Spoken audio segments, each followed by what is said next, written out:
अस्सलाम वालेकुम। If you're not paying for the product, you are the product.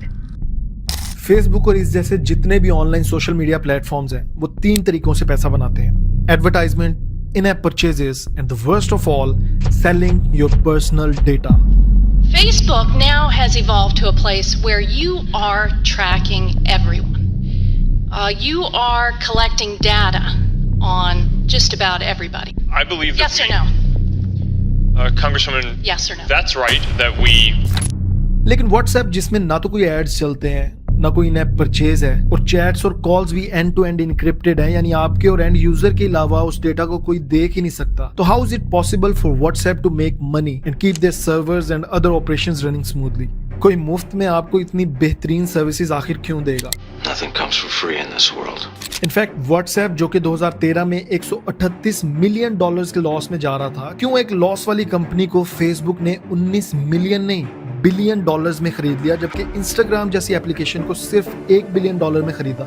कैसे possible है कि एक ऐसी एप्लीकेशन जिसको बनाया ही आपकी प्राइवेसी के लिए गया हो और फिर भी ऐसी खबरें सुनने को मिलें कि आपके मैसेजेस और कॉल्स इंटेलिजेंस एजेंसीज सुन सकती हैं? Let's have a look at some darkest realities, harsh truths, your privacy concerns and the solution to this problem in this brief video. में ISI को फोन टैप करने की इजाजत दे दी है, नोटिफिकेशन भी जारी कर दिया गया है। मोबाइल कॉल, व्हाट्सएप कॉल और मैसेजेस के साथ दीगर एप्लीकेशंस की रिकॉर्डिंग भी की जा सकेगी।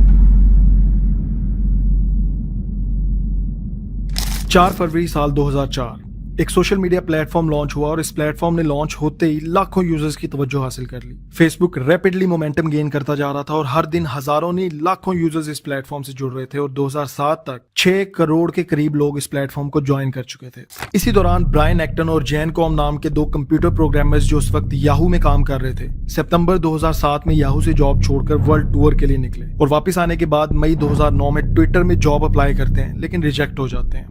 इसके बाद अगस्त 2009 में फेसबुक में भी अप्लाई करते हैं लेकिन फेसबुक भी इन दोनों की जॉब एप्लीकेशन रिजेक्ट कर देता है, जो कि एक बहुत बड़ी गलती थी फेसबुक की। और फेसबुक को ये एक गलती आगे जाके 19 अरब डॉलर्स में पड़ती है। ब्रायन एक्टन रिजेक्शन के बाद एक ट्वीट करता है कि Facebook turn me down, looking forward to life's next adventure, और ये एडवेंचर था व्हाट्सएप। व्हाट्सएप का आइडिया असल में जैन कॉम का था और ये आइडिया आया कैसे पहले ये समझते हैं। जैन अक्सर जिम जाया करते थे तो ज्यादातर कॉल्स मिस हो जाती थी उनसे। उन्हें ये आइडिया आया कि क्यों ना कोई ऐसी एप्लीकेशन बनाई जाए जो आपके कॉन्टैक्ट्स को आपका स्टेटस बता सके कि आप क्या कर रहे हैं, बिजी हैं, कोई काम कर रहे हैं या कहीं ट्रैवल कर रहे हैं, ताकि आपके कॉन्टैक्ट्स को ये पता लग सके कि कब आपको कॉल करनी चाहिए और कब नहीं। जैन कॉम एक रशियन दोस्त के पास गए और उससे ये आइडिया डिस्कस किया and he liked it to.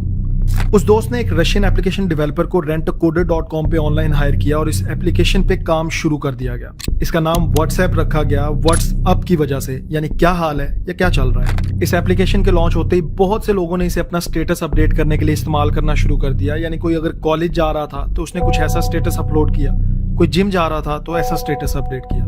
WhatsApp के फाउंडर्स ने यहाँ एक बड़ी इंटरेस्टिंग बात ये नोट की कि लोग इस स्टेटस को एज अ मैसेजेस इस्तेमाल करने लग रहे हैं और यहाँ से इन्हें एक और आइडिया मिला कि क्यों ना इसे एक इंस्टेंट मैसेजिंग ऐप बना दिया जाए।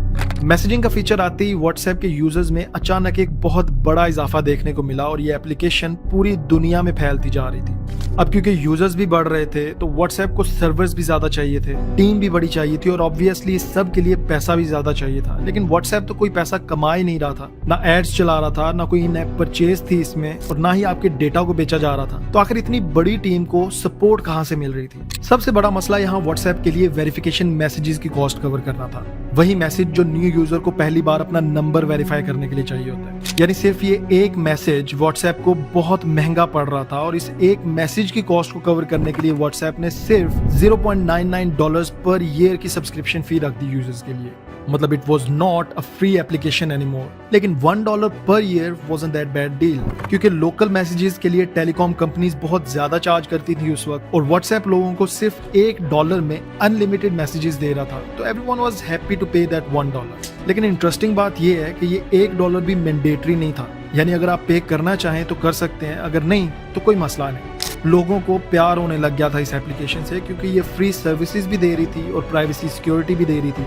व्हाट्सएप दुनिया में सबसे ज्यादा डाउनलोड होने वाली एप्लीकेशन बन चुकी थी। नए नए फीचर्स अपडेट होने लग गए थे इसमें, लेकिन मसला ये था कि अभी भी लॉस में जा रही थी क्योंकि रेवेन्यू मॉडल नहीं था इसका और वैसे भी ऑनर्स को पैसा चाहिए ही नहीं था।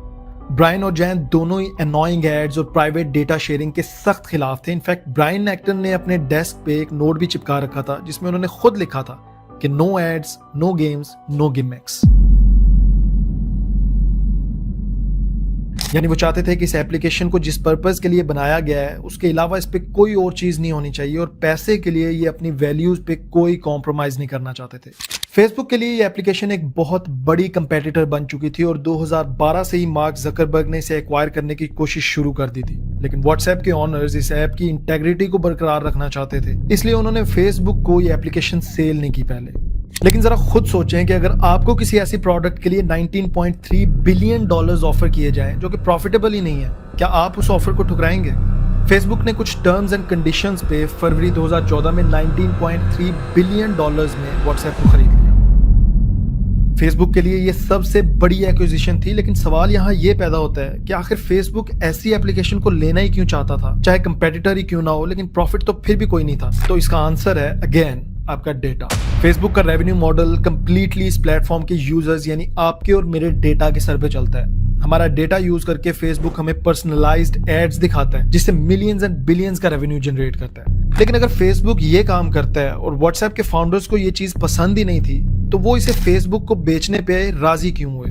वेल, इसका जवाब है झूठ। फेसबुक ने व्हाट्सएप खरीदते हुए जिन टर्म्स एंड कंडीशंस पे एग्री किया था उसमें कमिटमेंट की थी कि वो व्हाट्सएप को एक इंडिपेंडेंट एंटिटी रहने देंगे जिसे ब्रायन और जैन खुद ही हेड करेंगे, और व्हाट्सएप का डेटा भी फेसबुक के साथ शेयर नहीं करेंगे। इनफैक्ट ये भी बोल दिया था कि ऐसा करना तो टेक्निकली भी इम्पॉसिबल है, जो कि ऑब्वियसली एक झूठ था। और इस झूठ पे फेसबुक को यूरोपियन कमीशन की तरफ से 2017 में 110 मिलियन यूरोस का फाइन भी हुआ था। The fine imposed on Facebook of 110 million euros. The fine is the highest fine we have ever imposed for procedural infringement in a merger case. Investigations में ये पता लगा कि फेसबुक बहुत पहले से ही व्हाट्सएप का डेटा चोरी कर रहा था, जिसमें आपका पर्सनल नंबर, आपके करीबी कॉन्टैक्ट्स, एग्जैक्ट लोकेशन और पर्सनल कॉल्स की डिटेल्स वगैरह शामिल है। ये सब देखने के बाद ब्रायन एक्टन ने कंपनी से रिजाइन करने का फैसला किया, क्योंकि ये सब चीजें ब्रायन और जैन के साथ की गई कमिटमेंट्स के बिल्कुल खिलाफ थी। ब्रायन ने फेसबुक छोड़ के एक नॉन प्रॉफिट कंपनी स्टार्ट की जिसे नाम दिया सिग्नल फाउंडेशन का, और सिग्नल के नाम से एक और एप्लीकेशन बनाई। ये एप्लीकेशन बिल्कुल व्हाट्सएप जैसी थी, लेकिन इसमें यूजर्स की प्राइवेसी का बहुत ज्यादा ख्याल रखा गया, जैसा कि ब्रायन और जैन हमेशा से चाहते थे। सिग्नल की सिक्योर सर्विस की वजह से इलॉन मस्क और एडवर्ड स्नोडेन जैसे फिगर्स ने भी इसे इंडोर्स किया और ट्वीट्स भी की। अब जरा पाकिस्तान की तरफ आते हैं। आपने खबर सुनी होगी कि पाकिस्तान की इंटेलिजेंस एजेंसी ISI आपकी कॉल्स और मैसेजेस को ट्रैक कर सकती है। इनफैक्ट गवर्नमेंट ने ISI को फॉर्मली ऑथराइज कर दिया है कि वो किसी का भी डेटा चेक कर सकते हैं। नोटिफिकेशन में कहीं व्हाट्सएप का जिक्र तो नहीं है, लेकिन सोशल मीडिया पे बहुत से लोग इस बात को डिस्कस कर रहे हैं। ये लीगल है या इलीगल वो एक अलग टॉपिक है, लेकिन एंड टू एंड इंक्रिप्शन होने के बावजूद क्या व्हाट्सएप के मैसेजेस या कॉल्स लीक हो सकते हैं? The answer is a yes and a no. No इसलिए क्योंकि एंड टू एंड इंक्रिप्शन की वजह से आपके मैसेजेस साइफर टेक्स्ट में कन्वर्ट हो जाते हैं, जिसे डीक्रिप्ट या डीकोड करने के लिए एक की जरूरत होती है जो आपके और एंड यूजर्स के मोबाइल फोन्स में होती है। तो व्हाट्सएप के लिए भी डायरेक्टली ऐसा करना मुमकिन नहीं है कि मैसेजेस को डीकोड कर सके unless they have the key. लेकिन एक बात जहन में रहे कि मैसेजेस का कंटेंट डीकोड करना तो पॉसिबल नहीं है, लेकिन चैट किसके साथ हो रही है, कब हो रही है, कितनी देर के लिए हो रही है, ये सब ट्रैक किया जा सकता है। On the other hand WhatsApp chats का एक लोकल बैकअप बनता है जिसे मेटा डाटा कहा जाता है, और ये आपके फोन्स में भी हो सकता है या क्लाउड स्टोरेजेस जैसा कि गूगल ड्राइव या iCloud में भी। इस मेटा डाटा को अगर एक्सेस कर लिया जाए तो चैट्स का कंटेंट भी हासिल किया जा सकता है, बट स्टिल इसका डेफिनेट आंसर व्हाट्सएप के डेवलपर्स ही दे सकते हैं। अब इस सब का सोल्यूशन क्या है? क्या हमें व्हाट्सएप इस्तेमाल करना छोड़ देना चाहिए? और अगर छोड़ना ही इसका सोल्यूशन है तो इसका अल्टरनेटिव क्या हो सकता है जो हमारी प्राइवेसी को वाकई प्राइवेट रख सके? Well, it depends. एक सर्वे के मुताबिक 85% लोगों को प्राइवेसी से कोई लेना देना ही नहीं है। वो जब भी कोई एप्लीकेशन डाउनलोड करते हैं तो जो टर्म्स एंड कंडीशंस वाला पेज होता है वो बिना देखे बिना पढ़े अग्री टू ऑल कर देते हैं। उन्हें सिर्फ कनेक्शन चाहिए, free calling and messaging services चाहिए। तो अगर आप भी उन लोगों में से हैं तो WhatsApp is a good option, लेकिन अगर आपके लिए आपकी प्राइवेसी इंपॉर्टेंट है तो I would recommend signal app है, जिसे करोड़ों लोग आज यूज कर रहे हैं। ये कोई प्रमोशनल वीडियो नहीं है सिग्नल ऐप की, और ना ही कोई 100% डेटा सिक्योरिटी की गारंटी दे रहा हूं मैं, लेकिन एक बात तो प्रॉमिस्ड है कि ये बाकी एप्लीकेशन से काफी बेहतर है, और एटलीस्ट व्हाट्सएप से ज्यादा इस पे ट्रस्ट किया जा सकता है। अगर आपके पास कोई इससे बेहतर ऑप्शन है तो कमेंट्स में लाजमी बताइएगा, and don't forget to share this video with your loved once.